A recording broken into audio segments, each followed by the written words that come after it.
설레는 마음으로 신축 아파트에 입주했는데 시공이 엉망으로 돼 있다면 기분이 어떨까요? 수도권의 한 신축 아파트에서 재고가 없다는 이유로 입주자 동의도 없이 현관문 앞 중문을 멋대로 바꿔달아 주민들의 항의가 빗발치고 있습니다. 작업 자체도 부실투성이었는데 정작 업체는 잘못을 인정하면서도 반년 넘게 아무런 조치를 하지 않아 갈등은 아직도 진행형입니다.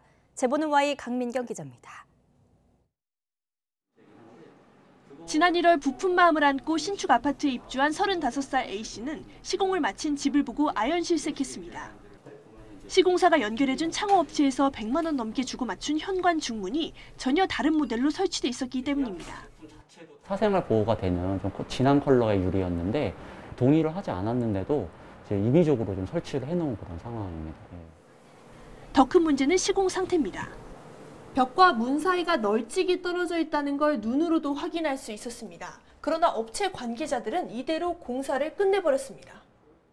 시공사와 창호업체에 원상복구를 요청했지만 돌아온 대답은 황당했습니다. 실에 문제가 있다라고 말씀을 하셨는데도 그거에 대해서 뭐 환불이나 이런 대안보다는 그냥 임시 방편으로 뭘 벽에다가 뭘 부착을 해서 뭐 수정을 해주겠다든지 이런 식의 지금 말만 하고 계시고, 근본 원인은 해결하지 않은 채 책임을 미루길 반년째. 입주민 카페에도 시공 상태가 엉망이란 글이 계속 올라오지만 여전히 뚜렷한 조치는 없습니다. 창호업체는 코로나 여파로 계약했던 모델이 생산되지 않아 부득이하게 동의 없이 시공부터 했다고 해명했습니다.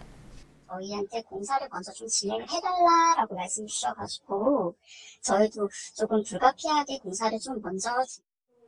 하자 보수 요청에는 최대한 빨리 하겠다면서도 기한을 못 박진 않았습니다.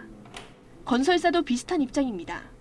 이런 민원이 들어왔다는 얘기는 전해주지를 못했어요. 만약 설치 상태가 불량하다면 당연히 하자 보수를 저희가 적극적으로 할 예정이고요.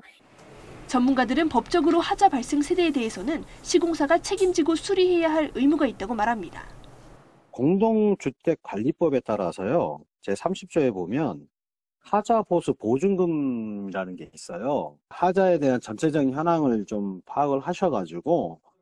다만 시공업체가 하자 보증 기간을 넘기기 위해서 일부러 기한을 끄는 경우가 있다며 입주자 대표회의 등을 통해서 공동으로 대응하는 게 효과적이라고 조언했습니다.